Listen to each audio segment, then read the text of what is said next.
You guys' timelines are probably full of the which teams won or lost the first round of the NBA draft type content, even though we don't even know what these kids are going to turn into as pros. So let's chat up first round grades with Tyler Metcalf of No Ceilings to see who has the highest ceiling after hearing their name called. Tyler, thanks for joining us, man. Busy morning for you talking draft grades. How you feeling, man? I'm fantastic.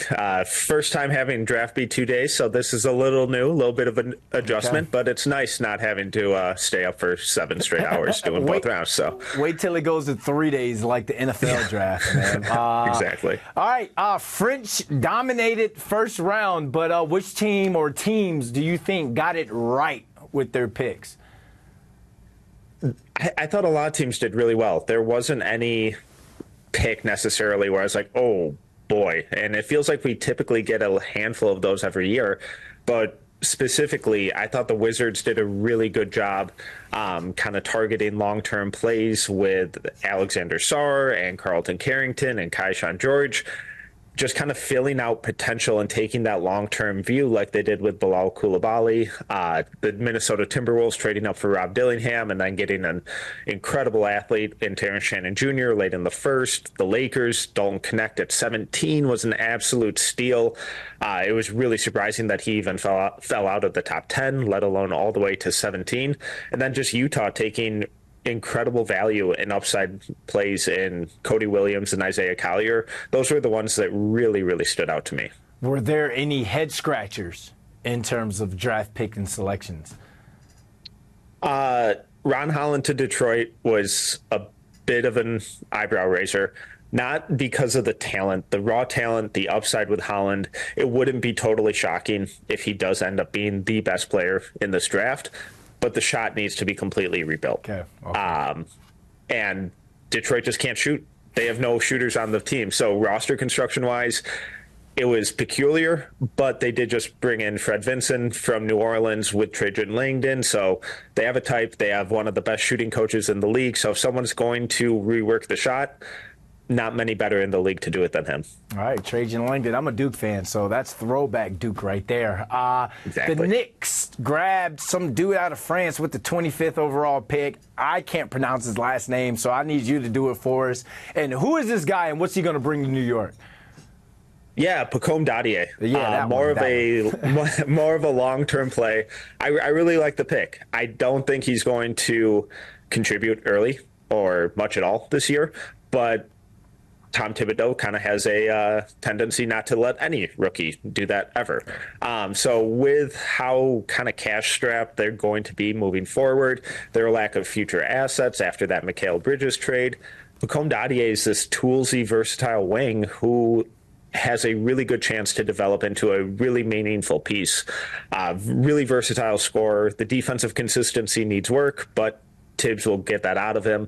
And when you look at his synergy profile, it's incredible efficiency and versatility across the board, where he's ranking out as very good or excellent in basically every category. So great physical tools, scoring versatility, some on-ball creation, some off-ball scoring effectiveness. I really like it as a play for someone who can probably contribute in late year 2, year 3, year 4, definitely. All right, so he gets himself a redshirt season here in New York. Exactly. You're the man behind the brand. No Ceilings is the brand. Who would you say has the highest ceiling in this draft? For me, it's Stefan Castle. The whole discussion on whether or not he's a point guard, I don't really care about. He's just an awesome decision maker, awesome basketball player. In high school, he was one of the top recruits in the country because he was that kind of physical, jumbo-sized point guard, offensive engine who was creating everything. And at UConn, we saw him take a back seat on offense and really dial up the defense and become one of the best defenders in this class. If he does hit his upside and his absolute 100 percentile outcome, I think we're going to see Jimmy Butler-esque types of production from him. Now, the big question is the shot. The shooting concerns are legitimate. He's never had a great track record of shooting it, but the mechanics look sound, some minor tweaks here and there. But if the shot really comes around, I really think paired with his playmaking, decision-making, and defensive impact, I think he has the best chance to be that kind of all-star fringe all-NBA guy from this draft. All right, play like Jimmy Butler, but don't do the hair like Jimmy Butler. Last but not least, man, real quick, everyone's talking about Bronny James not being drafted in the first round. A lot of us kind of expected that.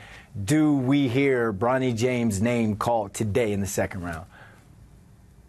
I would imagine we hear it at some point. And the whole discourse with Bronny has just been tough because he had a brutal year. He had a heart attack, and the fact that he even got back on the court was a miracle in itself.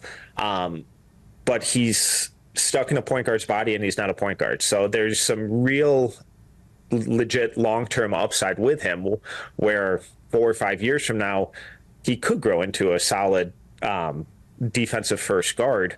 The defense is really solid. The physical tools are great. He has a really high IQ. He's just not a great playmaker. He's not a consistent shooter. The handle is loose. So there are just a lot of inconsistencies that are typically best developed through playing. And I'm not entirely sure where the best spot for him to do that is. He's going to have to take time. I hope a team is really patient with him. There's long-term excitement with him, and like there's a real possibility that he could be a legitimate NBA guy down the road. But he is a ways off from there right now. Worth the swing in the second round. Why not? All right, second round goes down tonight. Get some rest, man. I know you got some coverage that you got to have tonight, man. And thanks for hopping on with us. I appreciate you having me.